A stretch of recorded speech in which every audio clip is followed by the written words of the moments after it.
Uh, Today I'm going to do three things, I think. The first, very briefly, talk about motivation for doing this series. The second, I'll give a quick overview of what's in this book. And if you're so interested, you can buy a copy from the bookstore, as Deidre mentioned. And then the last part, and the bulk of the conversation, I'm going to go over what's in the conclusion of the book, which is called a gold rush paradigm. Um, First, Deidre mentioned that this is the first of a series of books. I'm doing a Black Hills History Tour series. The Gold Rush is the first one to come out. Then the next one's coming out will be the Rapid City and the Central Black Hills. These are working titles. I think right now we're going with just Central Black Hills Tour.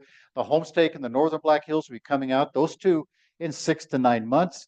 And then I'm working on yet Deadwood Lead Spearfish Tour, Custer State Park and the Southern Black Hills, and the Bellfish River and the Wyoming Black Hills Tour. So it'll be 6 books. Now let me talk about these a little bit. You know, the Gold Rush Tour is a little bit thematically based. We're going to follow the Gold Rush. So we go through the Black Hills, following how the Gold Rush progressed and talk something about the Gold Rush. The Homestake Tour is a little bit thematic as well because it talks about the places the Homestake touched in the Northern Black Hills, plus many other things. The others are more location-based. In my mind, you can look at the Gold Rush Tour book, particularly as kind of an overview of Black Hills history. And the others more are location specific and really bring out some of the topics just specific to those locations. There is some overlap because of that. For instance, the Rapid City Central Black Hills Tour will touch on the same spots the Gold Rush Tour does, but that I think is to the benefit of the reader.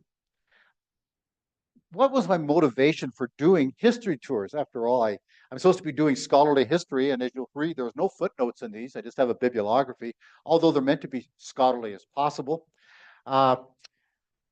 As Deidre mentioned, I'm professor emeritus from this fine school, and I taught Black Hills history several times. The last time was the summer of 2021. That was a summer class, and I decided to take the students out on field trips so we could touch the spots we talked about in class. In fact, I know I have at least 2 veterans of that class right here in this audience today, and I welcome them to this audience. And as part of the field trip where we got out, these 3 all-day field trips, I gave them handouts so they'd have an idea of what we were talking about, to kind of summarize some of the things we saw. So they could take something home and hopefully remember better. When the class ended, and I must admit, there were 12 degree-seeking students in there and 30 community members. So the elder crowd dominated the class, and they undoubtedly paid closer attention. Oh, there's another veteran, at least 3 veterans of the class, I know. And so anyway, the community members paid close attention, and several of them, 3 I might add, that's several, isn't it, came up to me and said, you know, those handouts of your tours are really good. You ought to do something with that. You ought to publish that. And one of them particularly happened to used to teach business here at the college. Says, and if you did that, you could make money. Well, I knew that part was a lie. But anyway, they encouraged me to do it. And I said, okay, that makes sense. I'll turn these into tours. Well, I did 3 tours for that class, and somehow they blew into 6 tours. I guess I'm never satisfied with what I had done in the first place. So 6 tours are what it is, and I think it makes sense to do 6. Hopefully it makes sense. This is the table of contents of this Gold Rush tour that we have for sale here today. And you kind of see it's broken down in parts. Each part has a stopping spot where hopefully you'll read the narrative that's there. There's a place you generally get out and look around the landscape. You should read what's ahead. You should study the area a little bit more. And then you can go through the whole tour. If you look at this tour, it starts down at French Creek, down in Custer. It goes up to Deadwood, up to the northern Black Hills mining districts of Terry, Ruby Basin, and then heads south again and ends back up in Custer. So they're meant to be loop tours. If you don't dawdle too much, don't waste too much time, you can do it in a day. But you can also, because of the stops, you can leave and come back to the tour anytime you want. So you can do part of it, do sections of it, do whatever you like. So the Gold Rush Tour doesn't circle the hills. Here's an example of one page. This is page 20 from the Gold Rush Tour, and this is what the book looks like. It has the mileage, as Deidre mentioned, and this one, we just leave the stop. We had a stop at the Gordon Stockade, east of Custer. We leave there, and we have the mileage and the directions as we get back out on the highway to head towards downtown Custer. This just doesn't talk about the Gold Rush. It just doesn't talk about events related to the Gold Rush. Like you can see down at the bottom of the page, it says Sydney Park Road. It talks about the significance of the Deadwood to Sydney Trail or the Custer to Sydney Trail at that spot. A thing that want to keep in mind about these are roadside histories. These are things you'll see as you drive down the road, and these are main roads. If you're an off-roader, there's not much off-road history in here. If you drive an ATV, UTV, and you expect this book to take you back to some hidden mine, it doesn't do that. This will travel up 385 when it's open and down other dirt roads like the North Rochford Road, the Mystic Road and those roads, but they're passable, well-done roads. This is a location by location based history where each stop will go through several topics many times. If you stop in Custer, we'll talk about everything from the founding of Custer, violence in Custer. Remember that when AIM took over the Custer courthouse, that's talked about in there. So a lot of topics are talked about. So it's a location. What happened on location is discussed. Sometimes a topic like the Custer expedition will come up at one location and then another location. So if you really want to learn more about the Custer expedition, you got to use the index, and then you can follow it from location to location. And so I think it makes sense to me, but hell, I did it, right? So it should make sense to me. And one of the highlights, and I want to go back, there's a photo here. The press was so kind to put in 49 photos, so it's got a lot of photographs, which I appreciate. And we have some great maps. This map, as shown here, is the overview map, the front of the book. As you leave Custer, you go to the Gordon Stockade, you swing up to Hill City, Keystone, and you go up 385, Galena, Deadwood, and then back down the North Rochford Road to Mystic Road to Hill City, and back to Custer. So you do the sweep through the hills. These are handsome maps, and we have a total of 16 maps in the book. Each section has its own map, and these are done by the Department of Transportation. Their help in doing these maps is just goes above and beyond, and I cannot thank them more. And we had a conference call, as Deidre can attest to. Well, why are you doing this so kindly for us at no charge, as far as I know? And they said, well, I tell you what, I probably shouldn't tell you guys this. We got some new software, mapping software, and this is a great time to try it out. And so I really appreciate these wonderful maps they've put in. It really helps the tour overall. Well, the bulk of this talk will be about the Gold Rush paradigm, which is the conclusion of the book. A paradigm, a model, something that ties together everything I've talked about the gold rush, related to the gold rush.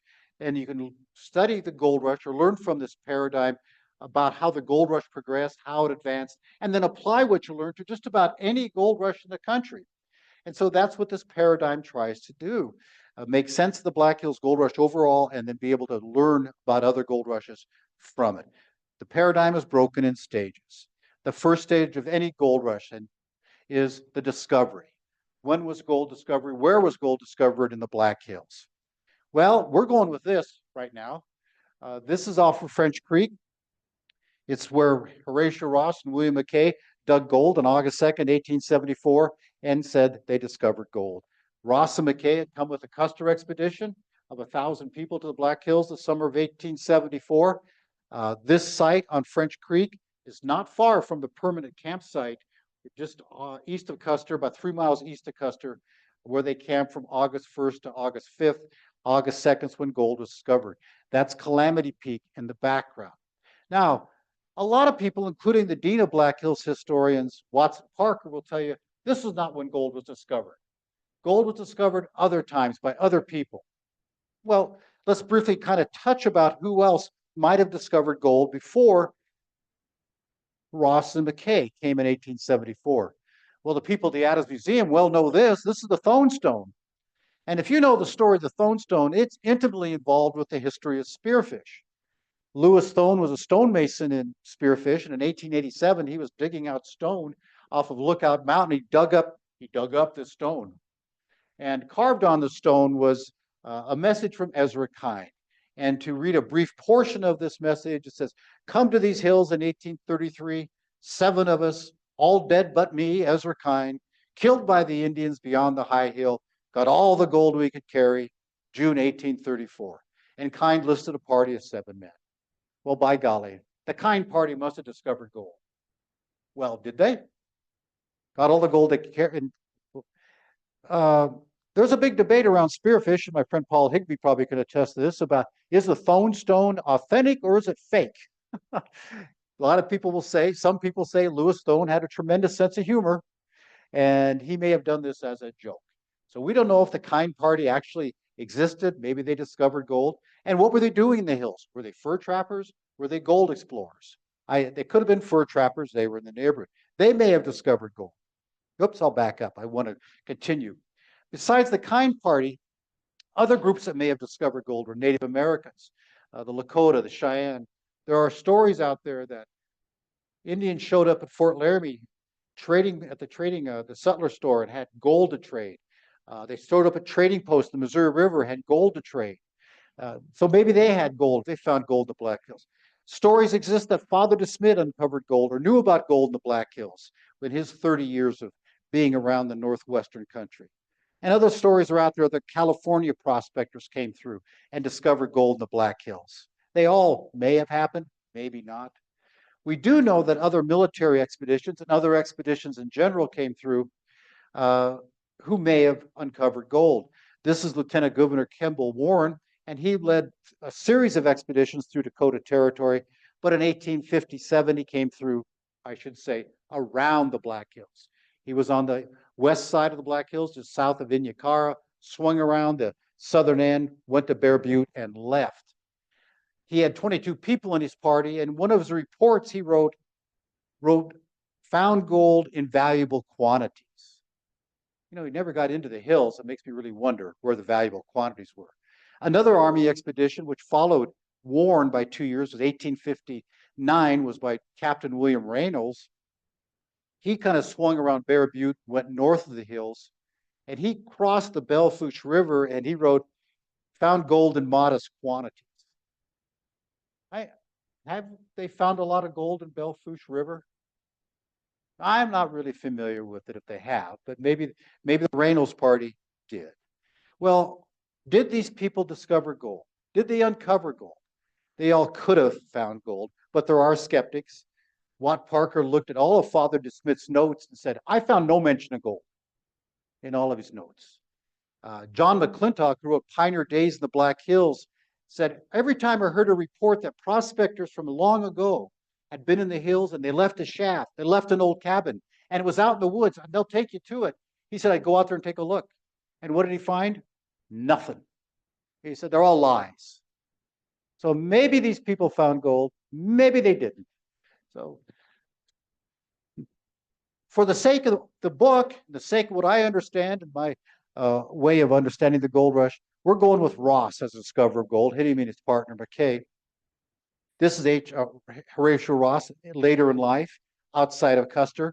My friend Paul Horstedt tells me that he identified this spot as being, I believe he said approximately where Lynn's Dakota Mart is today in Custer. And here is Ross digging in the ground, showing where he discovered gold. Is this where Ross discovered gold? Of course not. We already know it was 2 miles, 3 miles to the east of here. There's a story involved here. Ross moved back to the Black Hills after he left with the Custer expedition, took up residence in Custer. He was a celebrity, and people kept saying, hey, Ross, let's go out. Show me where you found gold. So he'd get a team of horses and take him out to the creek, and they'd be, oh, that's great. Then he'd come back, and he said, that was a lot of work, and it was expensive. So from then on, he said, let's go out to the creek right here. This is it. So here he is, just not far from downtown Custer, explaining where he found gold. I'm going with it. How much gold did he find? Not much. 10 cents a pan, which is a 1/200th of an ounce at the time. That's the value of gold. Very little. But Ross was convinced if you worked hard at the right spot, you could get $50 to $75 a day. That's be good, but you had to work hard in your right spot. Custer, who looked at the gold, was optimistic, but Custer's geologist, Newton Winchell, wrote, I saw none of the gold. I have taken the report with a large grain of allowance. So there was disputes about how much gold. Nevertheless, gold was discovered. When you have a discovery, you have a rush. Well, if these other people discovered gold, like Reynolds wrote about gold, Warren wrote about gold, why didn't we have a rush when they wrote about gold? Because they did. Well, because they were buried in government reports that nobody read. For instance, in one part of Warren's report, he writes something like this. Well, the Black Hills did contain gold, silver, copper, coal, large pine forests, and a whole litany of other things. You got kind of the gold buried in there. Is that going to get people excited about coming to the Black Hills and looking for gold? No. Scattered newspapers wrote stories about gold, but never with emphasis, never with "we have found gold." What got this gold rush excited? What got it going when Ross and McKay discovered gold? Publicity, big time publicity. Custer sent Charlie Reynolds down to Fort Laramie immediately after discovery. And there were like 5 newspaper reporters with the Custer expedition, and they all filed dispatches. And those dispatches looked like something like this. This comes from the Chicago Inner Ocean, one of the major newspapers in the country, August 27th, 1874. Gold, the land of promise, stirring news from the Black Hills. A glittering treasure found at last, a belt of gold territory 30 miles wide. The precious dust found in the grass under the horses' feet. There you go. Excitement among the troops. That's true. A lot of the troops, or a number of the troops, did stake their own claims and did get excited about it. And there was, people read this in Chicago and elsewhere, and they did get excited because this was the time of the Panic of 1873. People needed money. You know, the Depression was on at the time, and gold was a way to get out of economic hard times. The next day, the Chicago Inner Ocean wrote this story, August 28th, 1874. Intense excitement in the city over the news from the Black Hills. Mining office bullion dealers invaded by anxious inquiries. But General Sheridan warns miners and prospectors to keep away because this was part of the Great Sioux Reservation. The Army was going to protect the Sioux Reservation under the Fort Laramie Treaty of 1868. As it says, as by treaty, that section is exempt from settlement by whites. And the Army, for a time, took that as a serious mandate, trying to keep people out of the Black Hills. And they wrote stories in the paper saying, stay away, stay away. Nevertheless, and despite the Army's effort to keep people away, and they sent out patrols from Fort Laramie, Fort Randall, Fort Robinson, elsewhere, people came into the hills, got into the hills, evaded the patrols. Most famously, the Gordon Party. John Gordon led 28 people into the hills, including Annie Talent and her son. They got to this spot on French Creek, about 3 miles, again, east of Custer, December 23rd, 1874, and built a stockade. So this year, 2024, we're celebrating the 150th, not celebrating, commemorate the 150th event of the start of the gold rush and the Custer expedition. So it's a 150th anniversary. John Gordon and his group built the stockade, and they stayed there. A number of them stayed there for about 4 months. When the Army found out they were there, the Army came and removed them. This version of the post, of the stockade, is from 2002, built by the Game, Fish, and Parks. The evolution of tourist attractions and structures like this interests me. So I have a narrative in there about the 4 total Gordon Stockade reproductions, or the original, and the 3 reproductions, including this one. Well, the gold rush was on. The Gordon Party was removed by the Army in April 1875, but more gold seekers kept coming, and the Army dispatched this guy, General Crook, to the Black Hills to remove the gold seekers. And through a good part of the summer of 1875, he went through the hills trying to round up people to escort them out.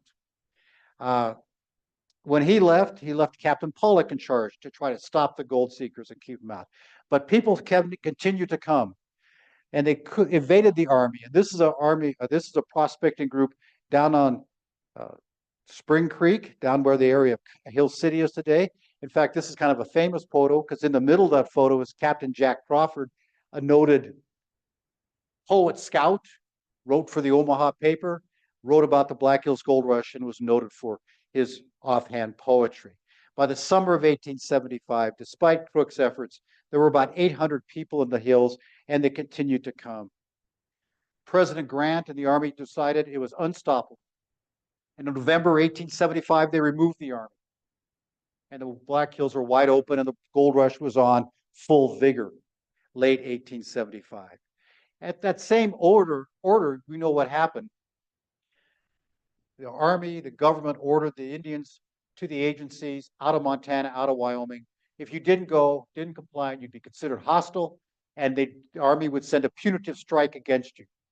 And the punitive strike went against the Indians in Montana in the spring of 1876, and the result was Custer being rubbed out on June 25th, 1876. So Custer died because of the consequences of the gold rush. Well, the gold rush is on. People come to the Black Hills, and the town of Custer blooms into existence. It had a start before Crook and Pollock were moving people, and now the town of Custer comes to 500 to 600 people by late 1875. In downtown Custer at Way Park is this cabin. It's called the Flick Cabin, the Dr. Flick Cabin. And if you look at the Flick Cabin, or if you read the website particularly, and there's a sign inside the cabin, that the city's website, and there's a sign inside the cabin that says this about the Flick Cabin.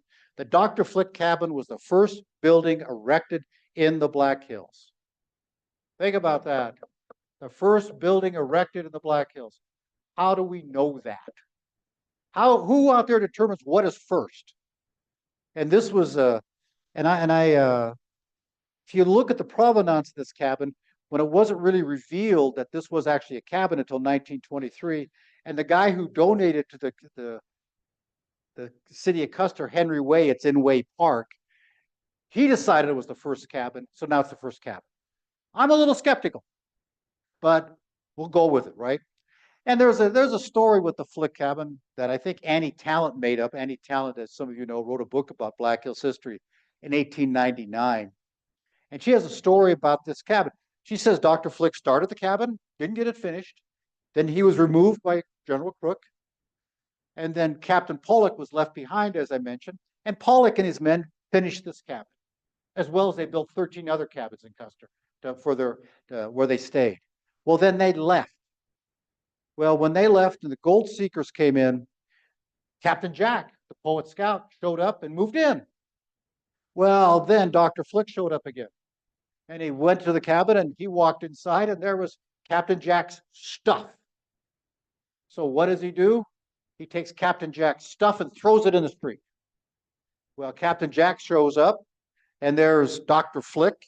And of course, as two good Western heroes, they get in a big gunfight, don't they? Shoot it? No, hell no. You got a poet, you got a doctor, they talk about it, they go to a miner's court, it's settled, and it becomes Dr. Flick's cabin again. And supposedly, probably does, he uses it as his home and a medical office. But it is in Custer's Park, and it's got a great story. I'm not sure that story is true. I can't verify it beyond what Annie Talent says. Well, we had gold discovered at Custer, and this is a tourist map, and you can see Custer at the bottom of the map. And if you know the Black Hills, you're probably familiar with this tourist map, and I'm sorry I don't have a pointer for the in-house crowd. But at Custer, how much gold did they find in Custer? How much gold did they find in French Creek? Not much. You know, when Ross said 1/200th of an ounce or whatever, it wasn't a hell of a lot. So pretty soon the gold seekers said, we could find something better. So they headed north.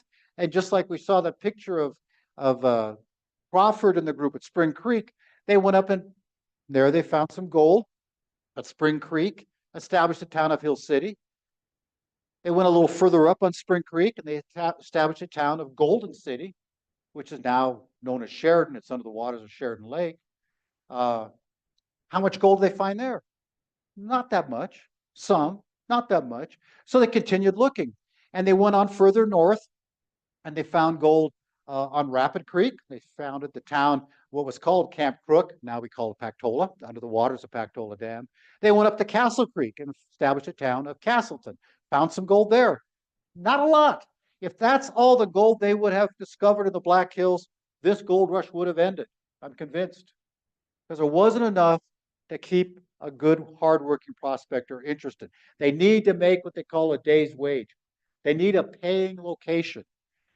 And so you need to, that's the next step. To make a gold rush stick, you need to find a paying location. Where did they find that paying location? We're familiar with this map. You can see the Homestakes open cut on the left-hand side, Central City lead. And that's Deadwood Creek on the top, leading away from Central City towards Deadwood. That's Whitewood Creek, coming out kind of the middle of lead. Well, that's actually Gold Run Creek, tying into Whitewood Creek, going through Pluma, going into Deadwood. The two creeks come together in Deadwood and flows through Deadwood. This was the paying location. This is where they found gold in abundance. This made the gold rush stick. These were the paying locations. You know, that's a small area, about 6 miles of creek, but that got enough prospectors excited to stake claims and fight one another for it.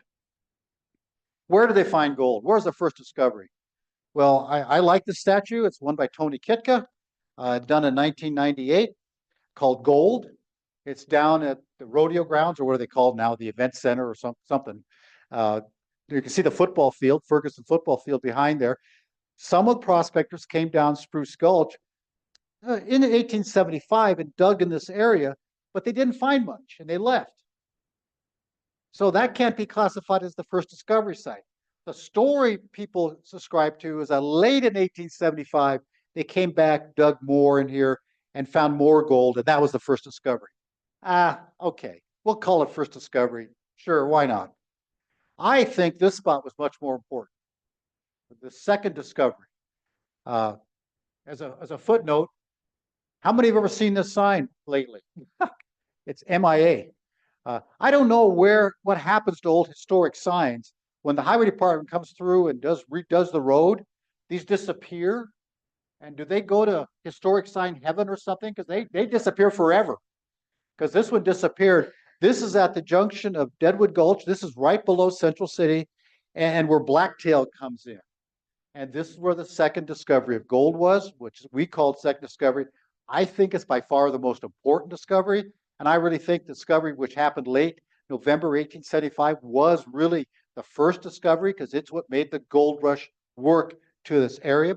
The larger party discovered this gold in this area and really got the gold excited. In fact, just below this area of Blacktail were some of the richest claims. Between Central City and Deadwood was where the real wealth was in the creek.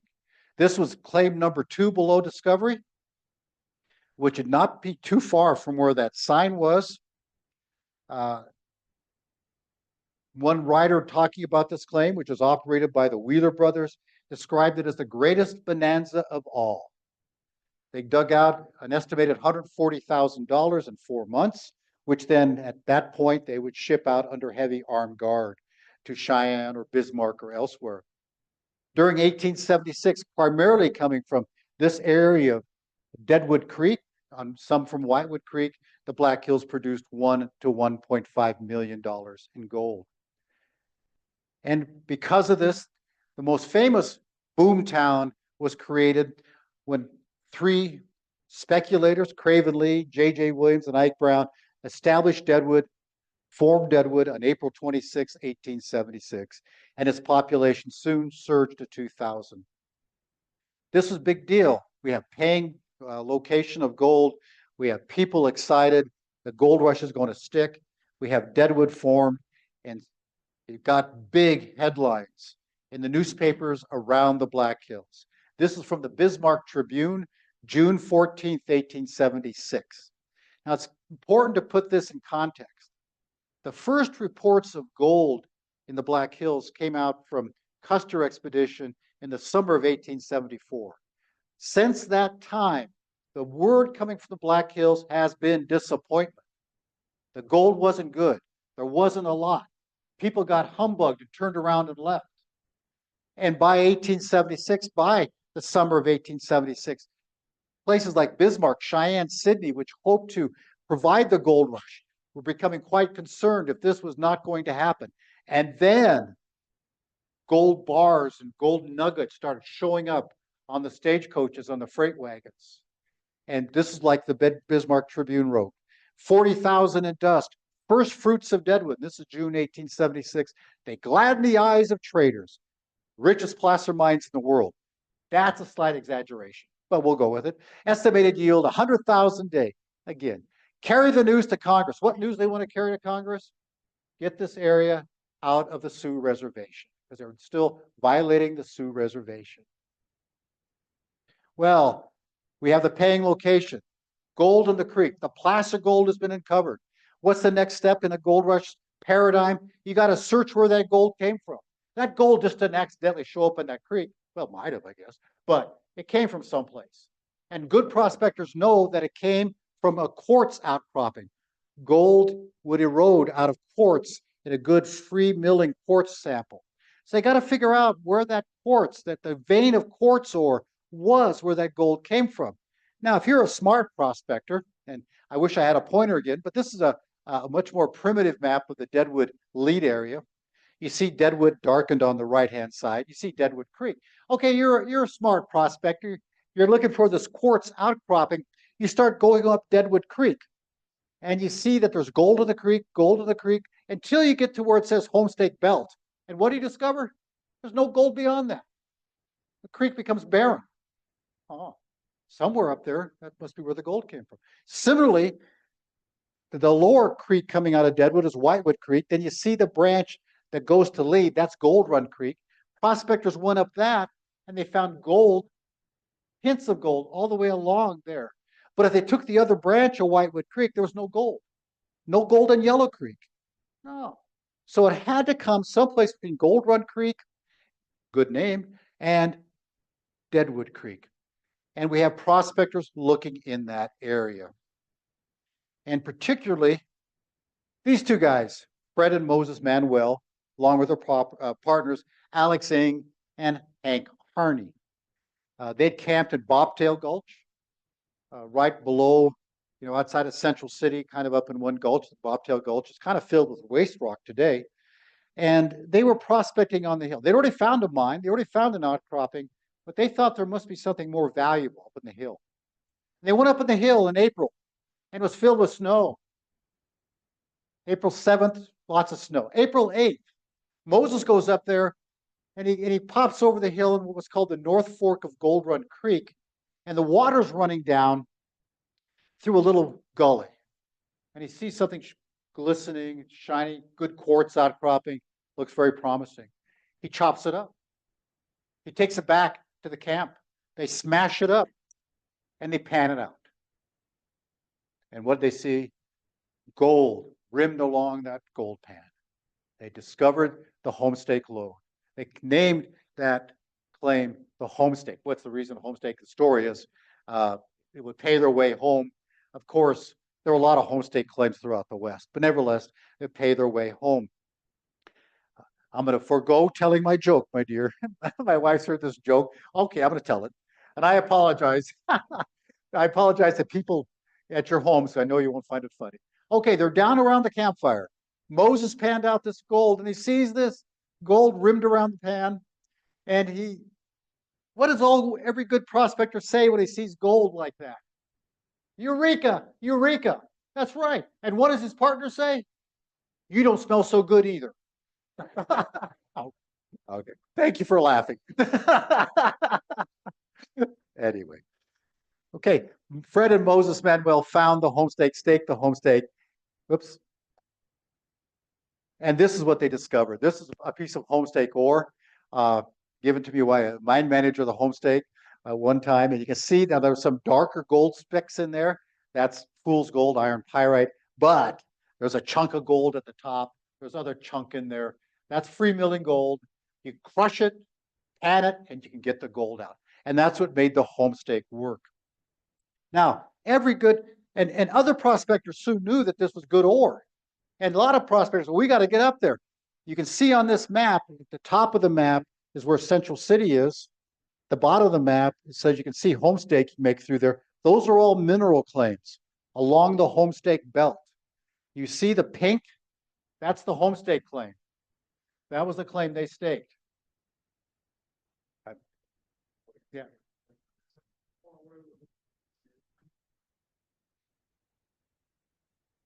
Not far. Question was, how far was this discovery? Manuel's camped just probably a quarter of a mile from the second discovery site, and this is not far. But anyway, lots of claims, lots of people up there. Now, if you're a prospector and you stake claims, what's the goal of your staking claims? What do you hope to do? You don't work the mine. You don't plan to open a mining business. You sell it. And who did the Manuel sell to? George Hurst and his partner, Hagen and Tevis. And these men, this California triumvirate, of course, had the money to consolidate all the claims on the Homestake belt, to bring in the technology, to develop the mine and make it a success. Okay, gold's been discovered in the creeks. We found quartz.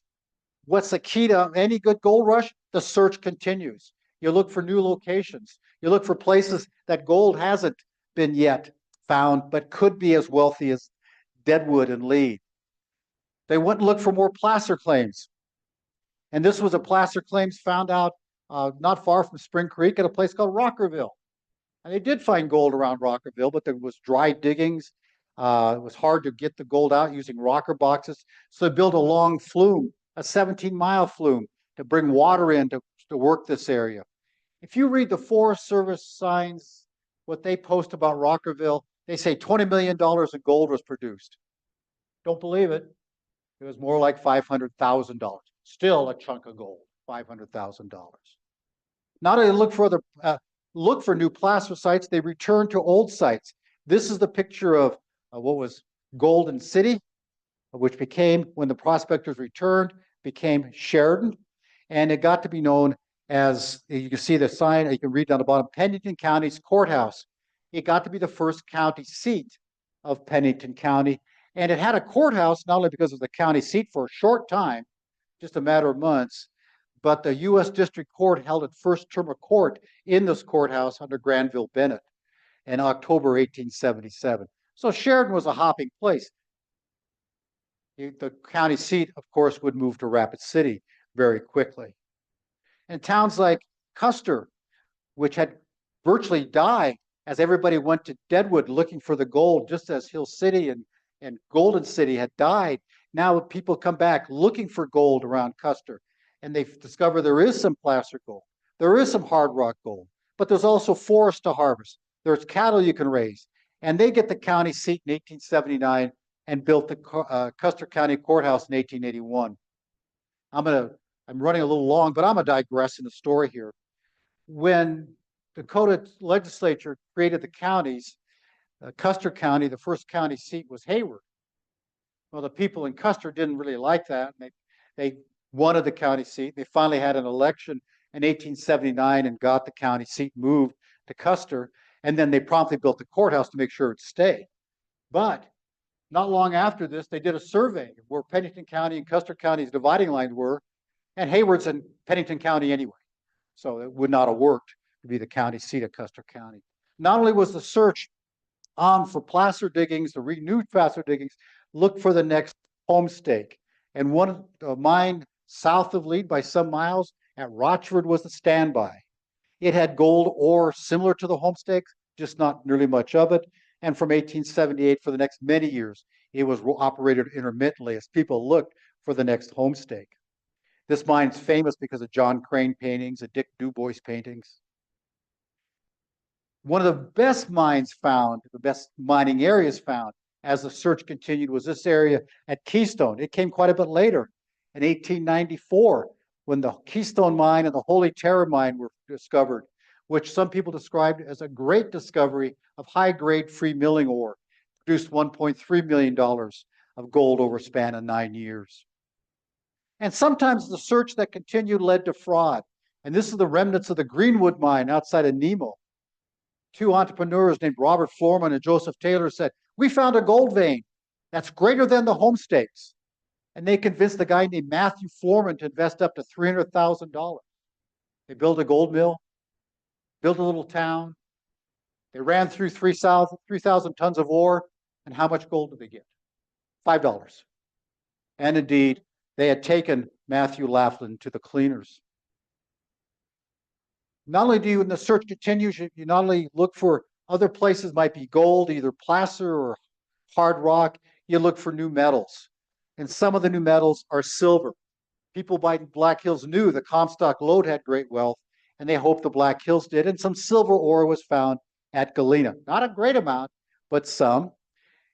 And Galena did boom for a time in the 1880s when Colonel Davy built the smelter in Lower Galena off the Sitting Bull mine.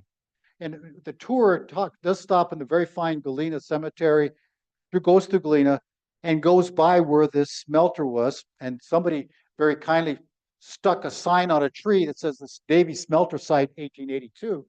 So you can find the site thanks to the sign, but also there's a slag pile there which the road goes right through that the smelter put down. It's harder to see the slag pile now because somebody built a house on it, but it's still there. And this mine also has a great story. The Sitting Bull mine got in a fight with its neighboring mine, the Richmond mine, over whose silver ore they were mining. And in that tussle, Pat Gorman was killed by an agent for the Sitting Bull mine, and he's lovingly cared for in the Galena cemetery. The story of that fight, of course, is in the tour. What other metals did they look for besides silver? They looked for tin. This is the Etta mine, site of Keystone. And in 1883, A.J. Simons dug up a piece of ore he had sampled, which reportedly was high in tin content. And reports came back that this was Tin Mountain. The amount of tin here would rule the tin world.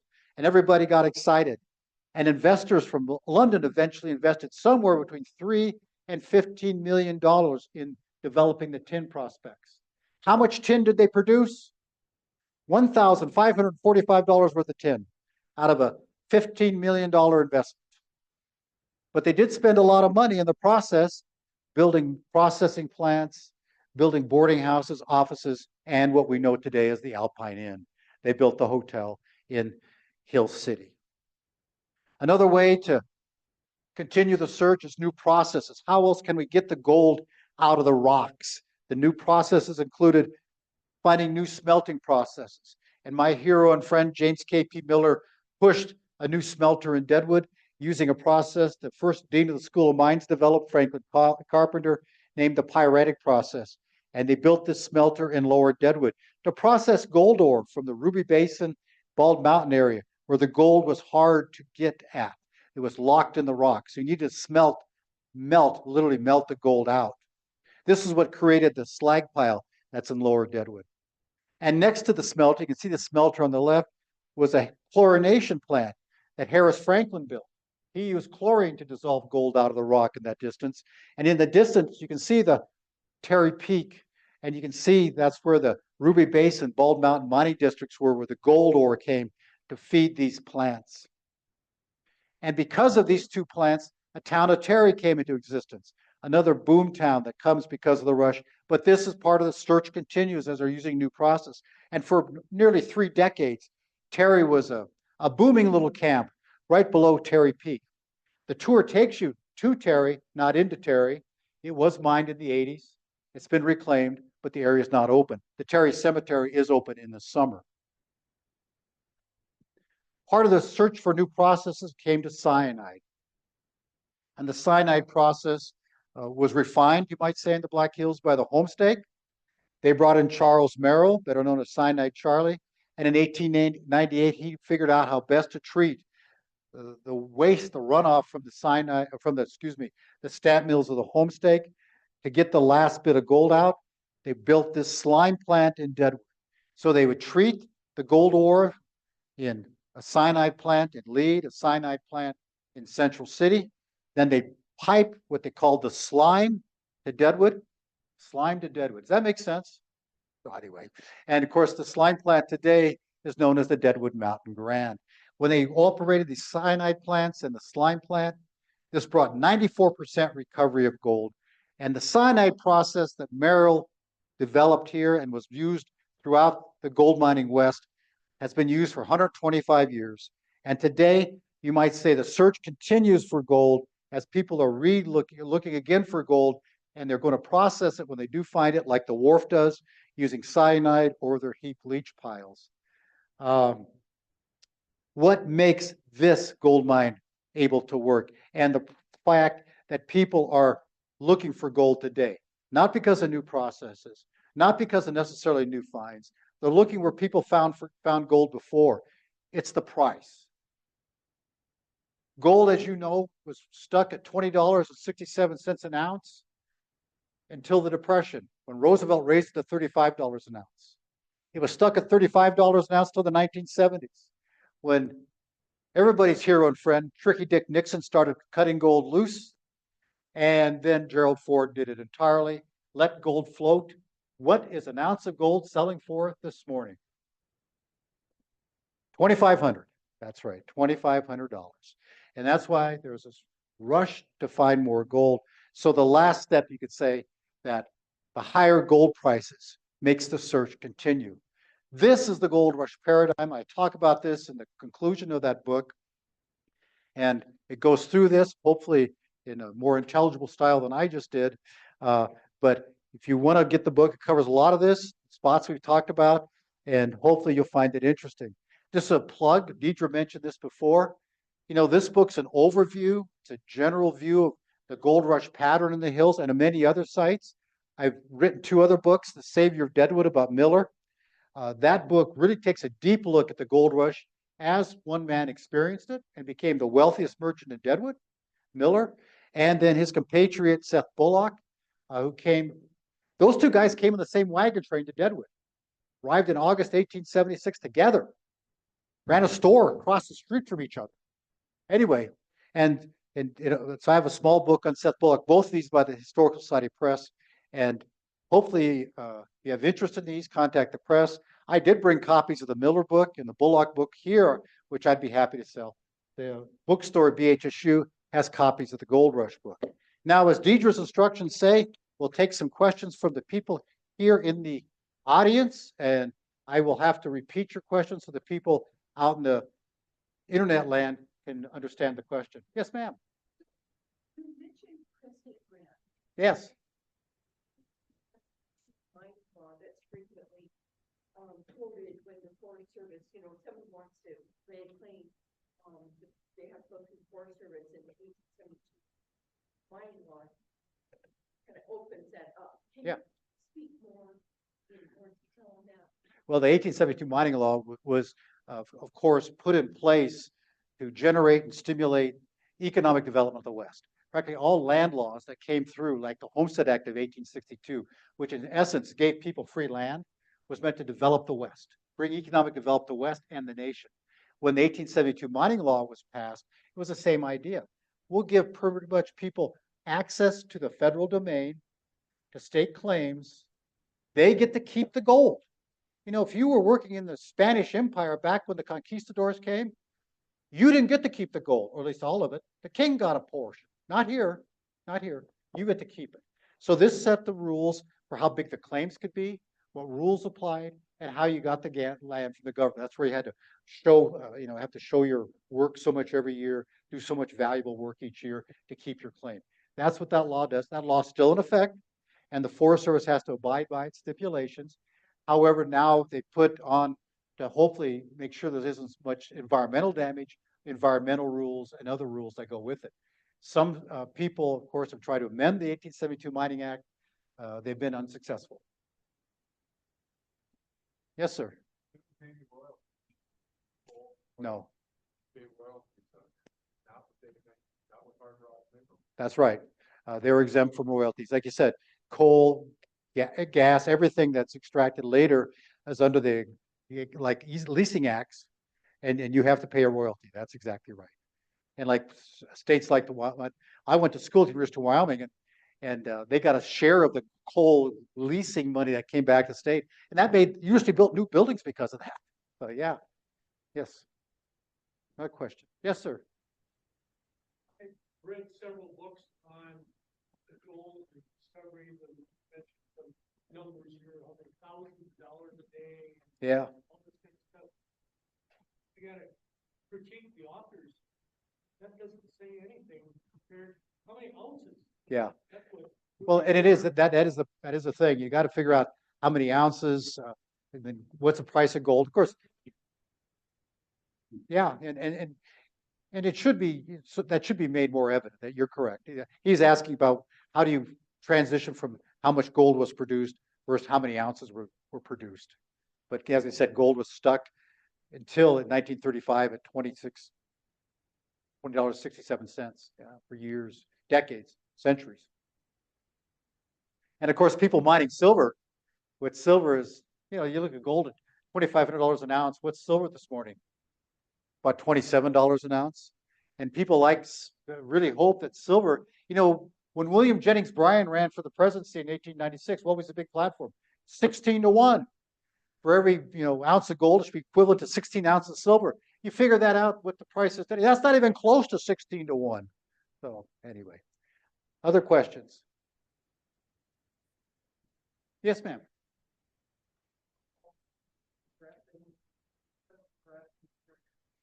Oh, I'm not I understand the value of mining as mining is. I understand its importance to history. When it comes to threaten the environment, when it comes to threaten our natural splendor, I don't support it. And so and there's a way to do mining wisely and carefully uh, that it doesn't need to harm anything. And you have to have a conscientious, very bright management group running that company. Homestake opened a new mine in California many years ago. What was that called? The McLaughlin mine, Bob? McLaughlin mine. And it was a new gold mine in an area that people didn't want gold mining. And that company went in there, the homestake that used to exist, had complete buy-in from the locals at the end. And when they left, they reclaimed it, and they reclaimed it to actually make the area in California better than it was. And they left a higher value for the neighborhoods than was there originally. That's what, if a gold company comes into an area now, that's what they have to do. They can't damage anything. And if they do damage anything, that's significant. If they do damage anything, they have to make it better than it was and leave a benefit, a long-term benefit. The days of a gold company walking away from a mine that didn't work and then have to have a Superfund site have got to be over, because that's the image people have. That's your mining companies. That's the image you're stuck. And that's not to companies like the old Homestake Company, that's not a valid image. There's a great book about the McLaughlin mine in California written by our friend Lee Swint. I'd recommend it if you want to read about a great conscientious effort to open a gold mine. What do you think about the way Terry Peak has been changed? Well, the same, but that is what it is. David, could you repeat that question? Oh, she asked what I think of Terry Peak, what the changes there. I said it is what it is. Of course, the gold companies own part of the ski area, and it's there's a balance. Look at Terry Peak before they did. My saddest part about what happened around Terry Peak was I love the old Bald Mountain Mill. I love the Trojan School. I love the town of Trojan. I love the town of Terry. I love to spend time in Terry when it was half a dozen people living there, and you had foundations everywhere. You could follow all the railroad roadbeds through all the gulches. Now they're all gone now, and those were the great old days. And I'm showing my age now. Yeah, Tim.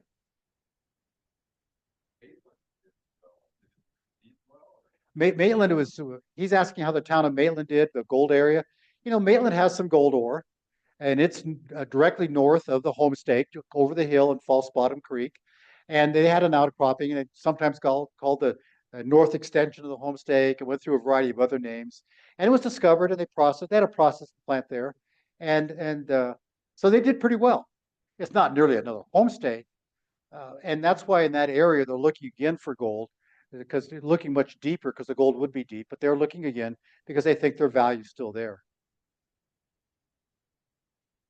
I think we have time for one more question, and then we'll wrap things up. Our Zoom participants have been quiet. That's because I always I'll give you some praise. Cindy Wilson says, this was fantastic. Yeah, Thank you. well, thank you. And looking forward to picking up the book and the subsequent history tour books too. Very good. Thank you. And thank you all for your attending, and hope you get a chance to look at this. I think the tours will be enjoyable if you decide to venture out. Thank you all for coming.